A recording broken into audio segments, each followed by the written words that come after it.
الحمد للہ رب العالمین والعاقبۃ للمتقین والصلاة والسلام علی رسولہ الکریم۔ السلام علیکم ورحمۃ اللہ وبرکاتہ۔ میرے انتہائی عزیز طلبہ و طالبات، امید ہے کہ آپ سب خیریت سے ہوں گے، اور میں دعا گو ہوں کہ اللہ تبارک و تعالی ہم سب کو خیریت سے رکھے۔ آج کا جو لیکچر ہے اس میں ہم حدیث نمبر 2، آپ کے پاس جو سلیبس ہے کورس آؤٹ لائن، اس کے اوپر حدیث نمبر 2، جیسے کہ اس کے اوپر عنوان لکھا ہوا ہے تعلیم قرآن کی اہمیت، وہ پڑھیں گے۔ آپ اس حدیث نمبر 2 کو دیکھیں، اس کی سلائیڈ بھی میں انشاءاللہ آپ کو سینڈ کر دوں گا۔ جی، اس حدیث مبارکہ کے جو راوی ہیں وہ حضرت عثمان بن عفان رضی اللہ تعالی عنہ ہیں۔ حدیث کے اوپر آپ ذرا دیکھیں، غور کریں۔ ان عثمان بن عفان عن النبی صلی اللہ علیہ وسلم، حضرت عثمان بن عفان رضی اللہ تعالی عنہ نبی صلی اللہ علیہ وسلم سے روایت کرتے ہیں۔ جس طرح میں نے حدیث نمبر 1 میں آپ کو بتایا کہ ان کا میننگ ہوتا ہے سے، جو صحابہ کا سلسلہ، اس حدیث کے اندر راویوں کا جو سلسلہ ہوتا ہے اس کو کہا جاتا ہے سند، کہ فلاں نے فلاں سے، فلاں نے فلاں سے اس حدیث کو روایت کیا۔ تو آگے جو اللہ کے نبی صلی اللہ علیہ وسلم کے جو ارشاد ہوتا ہے، جو الفاظ ہوتے ہیں، ان کو ہم کہتے ہیں متن۔ تو جو پہلی حدیث ہم نے پڑھی تھی نیت کی اہمیت والی، تو اس کے جو راوی تھے، آخری راوی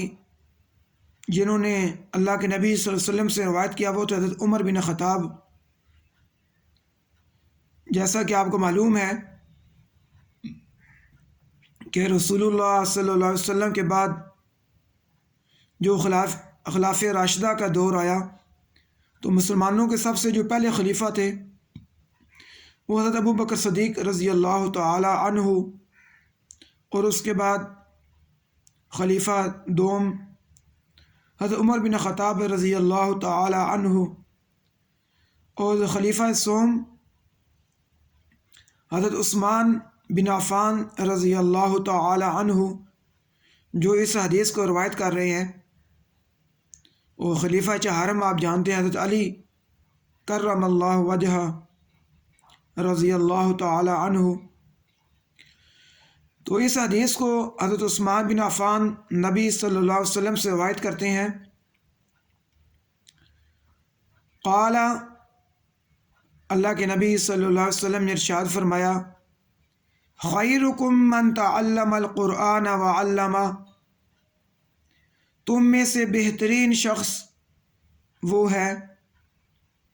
خیر کہتے ہیں بہتر کو، جس طرح ہم کہتے ہیں خیر بلائی، بہترین کام۔ تو اللہ کے نبی صلی اللہ علیہ وسلم فرما رہے ہیں خیرکم، تم میں سے بہتر، تم میں سے اچھا، تم میں سے بھلا، من جو، جس نے، تعلم القرآن، قرآن مجید کو سیکھا، وعلمہ، اور پھر اس کو آگے سکھایا۔ یہ عزیز طلبہ و طالبات، یہ حدیث مبارکہ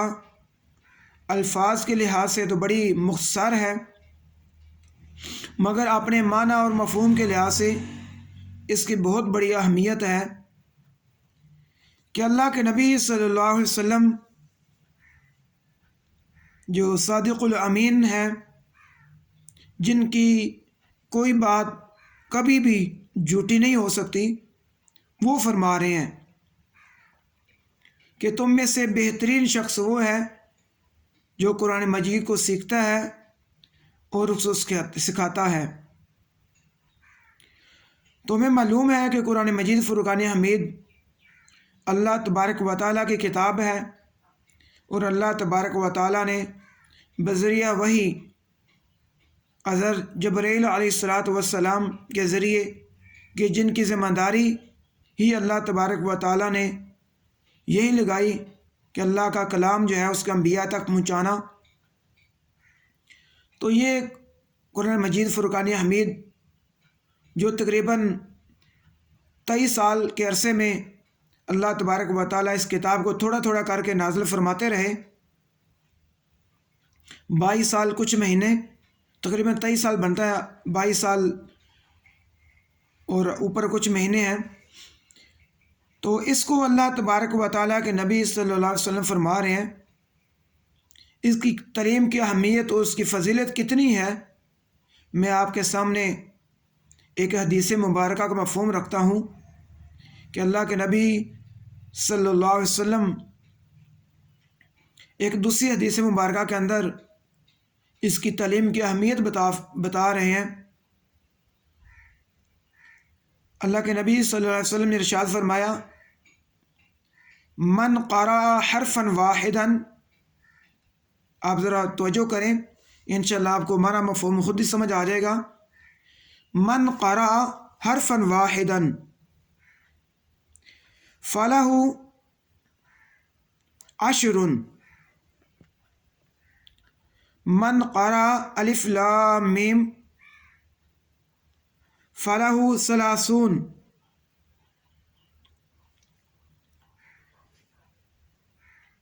لا اقول الف حرف و لام حرف و میم حرف۔ اللہ کے نبی صلی اللہ علیہ وسلم نے فرمایا، میں نہیں کہتا کہ الف لام میم ایک حرف ہے، بلکہ الف الگ حرف ہے، لام الگ ہے اور میم الگ ہے۔ عزیز طلباء و طالبات، اللہ کے نبی صلی اللہ علیہ وسلم ارشاد فرما رہے ہیں کہ اس قرآن مجید فرقان حمید کا جس نے ایک حرف بھی پڑھا، فلہ عشر، عشر کہتے ہیں 10 کو، جس ہم کہتے ہیں عشرہ ذو الحجہ، کہ وہ عشرہ چل رہا ہے جس میں حج، امت مسلمہ حج ادا کریں گے۔ یہ رمضان کا پہلا عشرہ، دوسرا عشرہ، تیسرا عشرہ، تو عشرہ کا معنی ہوتا ہے 10۔ تو اللہ کے نبی صلی اللہ علیہ وسلم ارشاد فرما رہے ہیں کہ جس نے قرآن مجید فرقان حمید کا ایک حرف پڑھا اس کے لیے 10 نیکیاں ہیں۔ اور میں نہیں کہتا کہ الف لام میم ایک حرف ہے، بلکہ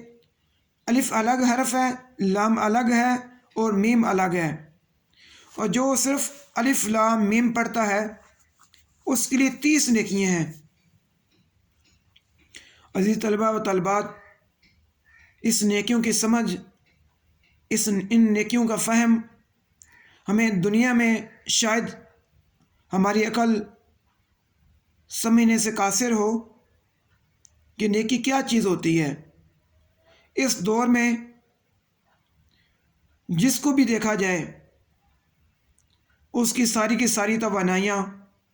ساری کی ساری محنتیں، اس کی طلب صرف اور صرف مال و دولت ہے۔ لیکن اللہ تبارک و تعالیٰ نے ہمیں جس مقصد کے لیے پیدا کیا، وہ اللہ تبارک و تعالیٰ نے قرآن مجید میں فرما دیا، وَمَا خَلَقْتُ الْجِنَّ وَالْإِنسَ إِلَّا لِيَعْبُدُونَ، میں نے انسانوں اور جنوں کو صرف اور صرف اپنی عبادت کے لیے پیدا کیا، تاکہ انسان اس دنیا میں جا کر مجھے یاد رکھے، میرے احکامات کے مطابق زندگی گزارے، زیادہ سے زیادہ نیک اعمال کرے، اور یہی نیک اعمال جو اس نے دنیاوی کی زندگی میں کیے ہوں گے آخرت میں اس کے کام آئیں گے۔ لیکن میں تو کہتا ہوتا ہوں کہ ہمیں تو نیکیوں کی ضرورت نہیں دنیاوی زندگی میں، لیکن میرے عزیز طالب علم کہتے ہیں نہیں سر نیکیوں کی ضرورت ہے، تو میں ان سے پھر پوچھتا ہوں کہ بیٹا کس کس کو نیکیوں کی ضرورت ہے؟ تو تقریباً ساری کلاس کے ہاتھ کھڑے ہو جاتے ہیں، سارے کہتے ہیں جی ہمیں سب کو نیکیوں کی ضرورت ہے۔ لیکن جب میں پوچھتا ہوں کہ کل 5 وقت کی فرض نماز کس کس نے ادا کی ہے، آپ بھی ذرا غور کریں، سوائے چند ہاتھ کے، اگر کلاس میں 45 یا 50 یا اسٹوڈنٹ ہیں تو زیادہ سے زیادہ 5 لوگ یا 6 لوگوں کے ہاتھ کھڑے ہوں گے کہ ہم نے کل 5 وقت نماز ادا کی ہے۔ اور میں جب پوچھتا ہوں کہ قرآن مجید کی تلاوت کس نے کی ہے آج صبح سے اٹھ کر ابھی تک، تو اس وقت شاید 2 یا 3 لوگ جو کہتے ہیں کہ سر ہم نے زبانی تلاوت کی ہے۔ تو بیٹا یہ ہمارا معیار ہے کہ ہمیں اتنے لوگوں کو نیکی کی ضرورت ہے۔ تو اس لیے اللہ کے نبی صلی اللہ علیہ وسلم جو ارشاد فرما رہے ہیں کہ تم میں سے بہترین شخص وہ ہے۔ اب ہم نے دیکھنا ہے کہ اللہ کے نبی صلی اللہ علیہ وسلم کی زبان مبارک سے نکلا ہوئے الفاظ،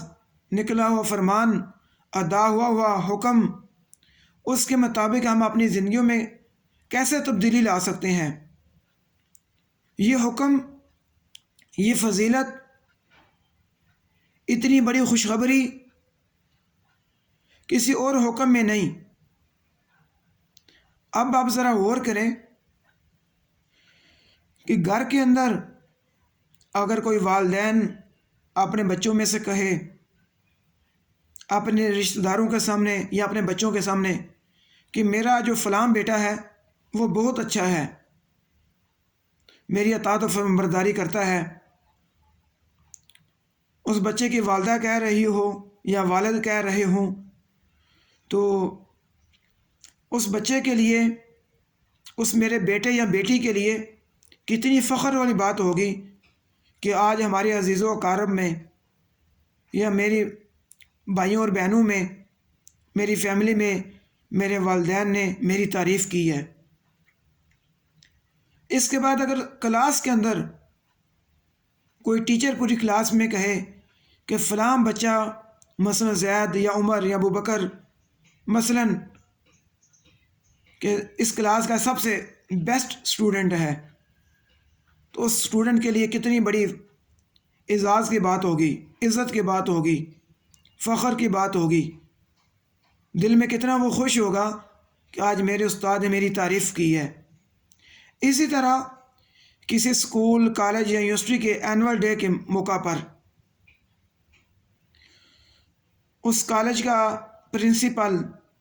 یا یونیورسٹی کا مالک یا وائس چانسلر صاحب کسی اسٹوڈنٹ کی تعریف کرتے ہیں کہ اس یونیورسٹی کا سب سے بیسٹ اسٹوڈنٹ، انٹیلیجنٹ اسٹوڈنٹ فلاں اسٹوڈنٹ ہے، اس کا اینول ڈے کے موقع پر نام لیا جاتا ہے، تو پوری یونیورسٹی میں وہ اس کے لیے کتنی خوشی کے باعث بنے گا۔ اور اس سے ذرا آگے چلیں، اگر کسی موقع پر کسی ملک کا وزیر یا وزیر اعظم یا صدر کسی ملک کے رہنے والے باشندے کی تعریف کرتے ہیں کہ فلاں بندہ جو ہے، فلاں طالب علم جو ہے، اس نے ملک کے لیے بڑا کام کیا ہے، تو اس انسان کے لیے، اس طالب علم کے لیے کتنی بڑی عزت کی بات ہوگی، فخر کی بات ہوگی کہ پورے ملک میں میری تعریف کی گئی ہے۔ عزیز طلبہ و طالبات، آپ ذرا غور کیجئے کہ والدین کی بات بھی جھوٹی ہو سکتی ہے، شاید انہوں کا کوئی اپنا مطلب و مفاد ہو، بچے کی تربیت کے لیے وہ تعریف کر رہے ہوں، استاد کا ہو سکتا ہے کہ اس اسٹوڈنٹ کے ساتھ جس کی تعریف کر رہا ہے استاد یا ٹیچر، استاد کی بات بھی جھوٹی ہو سکتی ہے۔ اسی طرح اسکول کے، کالج کے پرنسپل یا یونیورسٹی کے وی سی کی بات بھی جھوٹی ہو سکتی ہے، کسی ملک کے وزیر اعظم یا صدر کی بات بھی جھوٹی ہو سکتی ہے، لیکن اللہ کے رسول صلی اللہ علیہ وسلم کی بات کبھی بھی جھوٹی نہیں ہو سکتی۔ اس لیے کہ اللہ کے پیغمبر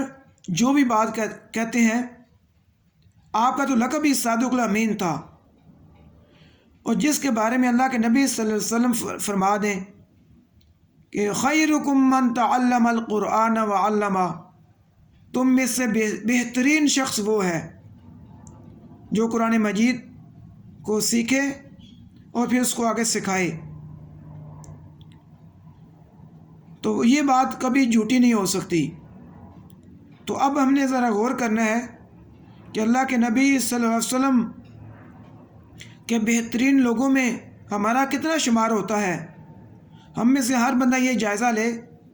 کہ میرا اللہ کے نبی صلی اللہ علیہ وسلم کے بتائے ہوئے احکامات کے مطابق کتنی زندگی میں کتنا عمل کر رہا ہوں، اور خصوصاً اس حدیث مبارکہ کی روشنی میں